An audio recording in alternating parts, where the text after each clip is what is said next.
Welcome back. Jurors deliberating for the fourth day in the murder retrial of Karen Reed, who is the woman accused of hitting her cop boyfriend John O'Keefe with her car and leaving him to die. The jury has asked several questions so far, including for more clarity on the time frame of Reed's operating under the influence charge and if Reed's media interviews are evidence. The jury also inquired whether it's considered a hung jury if they find Reed not guilty on two of the charges, but not all three. Those questions prompting the judge to issue a lightly amended verdict slip earlier today. Reed is facing charges including second-degree murder and has pleaded not guilty. So for more on this, I want to bring in investigative reporter Olivia Rubin, along with former federal prosecutor Neama Rahmani. But Neama, I want to swing this to you because the defense is arguing the jury slip is confusing. I mean, how critical is the wording on these slips? Alex, the defense is right, and I'm not wearing pink because I'm a Karen Reed fan or anything, but the defense certainly has the advantage here. So let me tell you how these verdict forms are supposed to work. When you have a top charge and a lesser included, what happens is, let's say you have manslaughter, and which is the top charge. Then you have driving under the influence of alcohol, causing death, which is a lesser charge. If you convict of the top charge, those lesser charges merge. So you don't need to even get to those lesser charges. So the verdict slip as it currently is, that's correct. It says if you find Karen Reed guilty of manslaughter, you stop and you move on.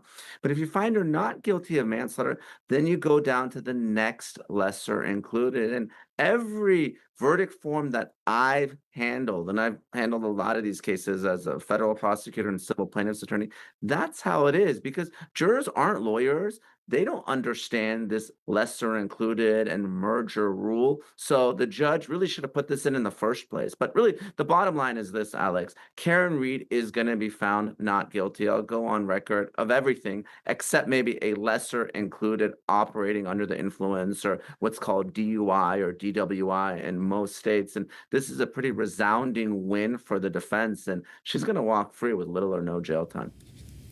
Well, but Neama, I want to swing this to you because the defense is arguing the jury slip is confusing. I mean, how critical is the wording on these slips? Alex, the defense is right, and I'm not wearing pink because I'm a Karen Reed fan or anything, but the defense certainly has the advantage here. So let me tell you how these verdict forms are supposed to work.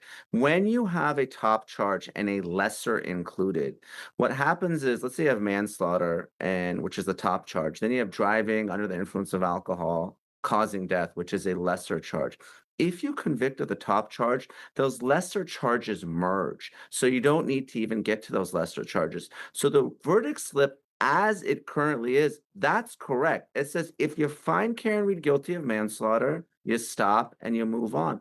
But if you find her not guilty of manslaughter, then you go down to the next lesser included. And every verdict form that I've handled, and I've handled a lot of these cases as a federal prosecutor and civil plaintiff's attorney, that's how it is because jurors aren't lawyers. They don't understand this lesser included and merger rule. So the judge really should have put this in the first place. But really, the bottom line is this, Alex. Karen Reed is going to be found not guilty. I'll go on record of everything except maybe a lesser included operating under the influence or what's called DUI or DWI in most states. And this So we do not have a verdict because, as we all know, there is no verdict until it is announced and recorded in open court. So we are still awaiting a verdict. Because it took a while to pull this together, I would ask that everybody remain in the building until the end of the day. So the judge there obviously telling people to stay close. And as the afternoon kind of went on after lunch, we saw the O'Keefe family then walk back into that courthouse. But Neama, I want to swing this to you because, look, there are a lot of parallels right now. We're looking at between this trial, this retrial, and the first one, where day 4 of deliberations, that went 5 days. We're seeing questions from the jury. It appears that there is some sort of back and forth as to the charges. I mean, if you're looking at this playing out, I mean, how are you feeling as a prosecution right now?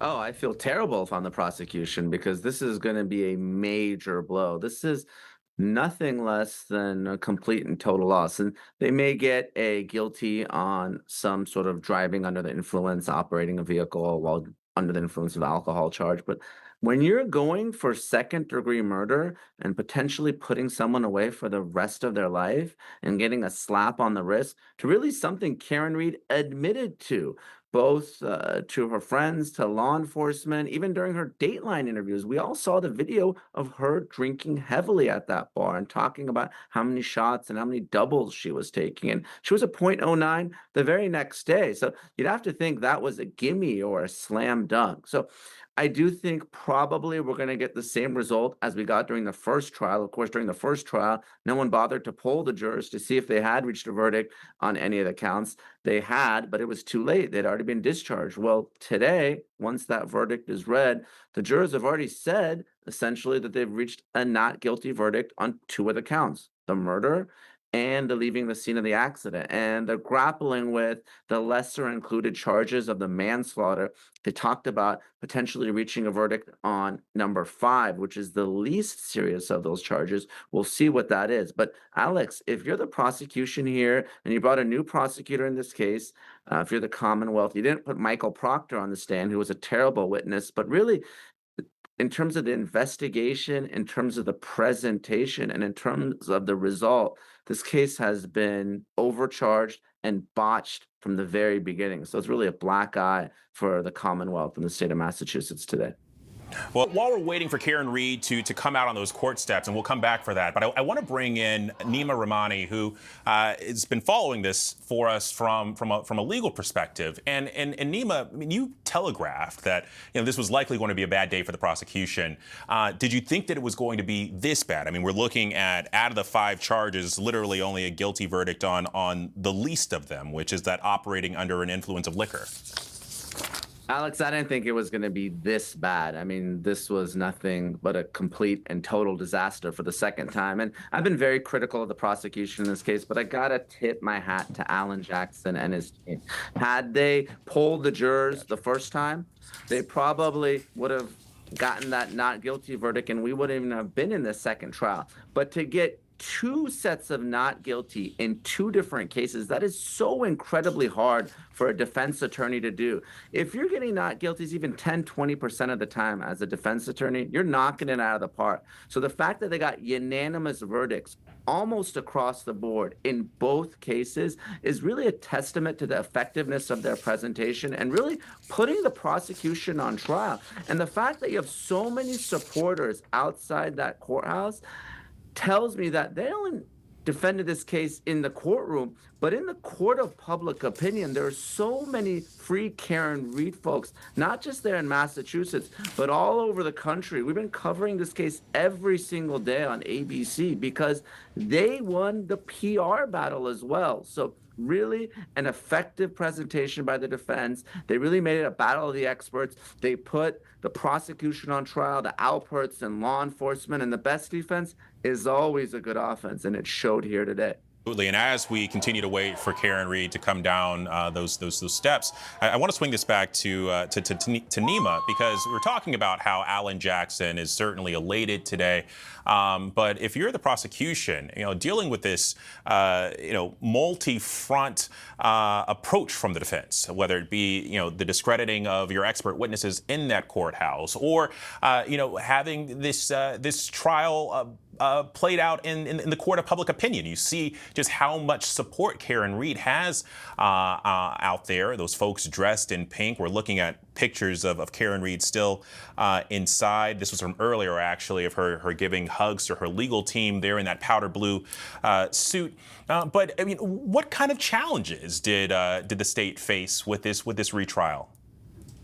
They faced a significant challenge, and it's really that PR battle. And, I'm here in Los Angeles. I grew up on OJ, but I haven't seen a criminal defendant with this much support in a murder case, especially a murder case involving a police officer, in my entire life. But you see that free Karen Reed hashtag. You're seeing a little bit with Luigi Mangione in his case, free Luigi. So if you're the prosecution and you see this public support, look, jurors are ordinary people. Even though there's a little bit of a stay away order, they're hearing those protesters every day. So this is something that you need to anticipate. You got a focus group. They're just members of the community that come into that courtroom, and they don't leave their experience and outside influences behind. So you have to anticipate that. And I think the Commonwealth failed to do so. They overcharged this case. There was no way they were going to get a second-degree murder conviction. You have to show that intent to kill, that intent to inflict serious bodily injury. The question is, if this wasn't a police officer, it'd probably just be your run-of-the-mill vehicular manslaughter case.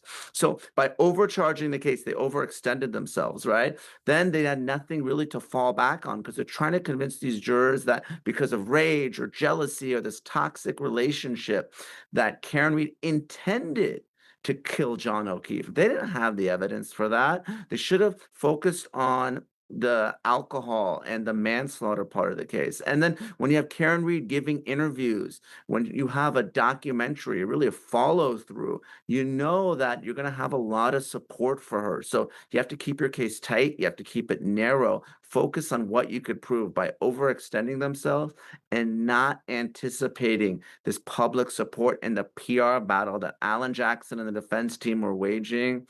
It turned out that they essentially were obliterated at trial for a second time. And Alex, this is how people lose their job, because when you're a prosecutor, you're expected to win, and you're expected to not use taxpayer money and public resources in this way to end up with a slap on the wrist and a probationary sentence for Karen Reed. I just want to say two things.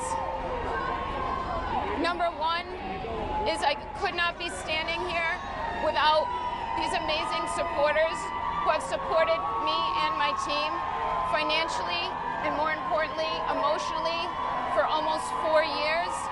And the second thing I want to say is no one has fought harder for justice for John O'Keefe than I have and my team. Thank you. Yeah, and so you saw the pandemonium there, and Karen Reed's remarks saying that no one has fought harder for justice for John O'Keefe than she has, and her team. I want to swing this to Neama, who has been following this along with us, and Neama, you heard that statement from Karen Reed talking about how no one has fought harder for justice here. Later on, as she was walking to her car, she was asked by a reporter, and I want to get it correct here, she was asked if she wanted the case reopened, meaning maybe an investigation into some of these other officers, some of the other individuals that were inside of that house. Her attorney said no. I'm curious, from your estimation, I mean, is this a possibility? I mean, could this spin into something else? I mean, it's possible, but it's highly unlikely. Karen Reed, of course, cannot be prosecuted again. That would violate double jeopardy. Could the real killer be prosecuted, someone in the Alberts home? It's a theoretical possibility, but it's not going to happen. I mean, this case is closed. The fact that the Commonwealth went after Karen Reed twice, and now they're going to pivot and point to a third person. Really, I mean, taking a step back, Alex, you're looking at this case, and I compared it to OJ. And the reason I've compared it to OJ is, for the first time in decades, right, law enforcement was put on trial in a way where people really believed that there was a cover-up, that evidence was planted, that someone is being framed. This is not something that you typically see. Especially, it's not something that you typically see, and it actually works in that you're going to get a not guilty verdict across the board. This hasn't happened in decades. So really, it's a testament to how poorly this investigation was conducted. The fact that there was a conflict of interest, that you have law enforcement witnesses that are saying the most vile, rude, unprofessional things. Look, I'm sitting here in LA, where Alan Jackson's from, but, I went to Harvard Law School. I go back every summer to help run a program there. And I'm telling you, even some of the professors and staff at the law school there in Boston believe that there's some truth to this cover-up and this conspiracy. It's not just some whack job. So the fact that there are people out there that believe that law enforcement could kill someone, throw them out in the cold to freeze after they've been killed, and try to pin the murder on someone else, I mean, it really undermines the trust and confidence that people have in law enforcement, in our justice system. I mean, there is a percentage of people, and I don't know if the jurors, hung their hat on reasonable doubt or actually thought that someone else killed John O'Keefe, but there is a percentage of people who have been watching the trial and who are watching now on ABC, Alex, that believe that this was a conspiracy and a cover-up. And that does no good for our criminal justice system and the trust and confidence that people should have in local law enforcement. It's not just social media, Neama. I have this question for you. I mean, there was a full-on Karen Reed documentary, and that's something that appears to have helped her here. Absolutely, Alex. And Olivia touched upon some of this, but it really goes to show the power of a documentary. And I can think of two other cases recently that had a circus-like atmosphere, and a documentary completely changed the course of that case. One was Britney Spears, and here in Los Angeles, there were hundreds of fans outside every one of her hearings, and she was finally freed of that conservatorship. And most recently, Eric and Lyle Menendez. I mean, really a circus-like atmosphere here at the Van Nuys Courthouse. And you talk about something like the Netflix series Monsters, right? If you had asked me a year or two ago, is there any chance that Eric and Lyle Menendez will be freed? I would tell you absolutely not. And all of a sudden you have this documentary, and it shines light on the abuse that they suffered. And now all of a sudden, the vast majority of people who are watching actually support parole for Eric and Lyle Menendez, even though they admitted to shooting and killing their parents while they were watching TV. Because again, it gives a very different perspective, right? So, folks now, they watch these documentaries, they email, they tweet, they write, they call their elected officials, their prosecutors, and it can have an effect. And the reality is, every prosecutor in this country, Alex, is either elected or appointed by someone that is. And it can influence the jury pool, like we talked about, but it can also influence prosecutors and judges. And that's what we're seeing here.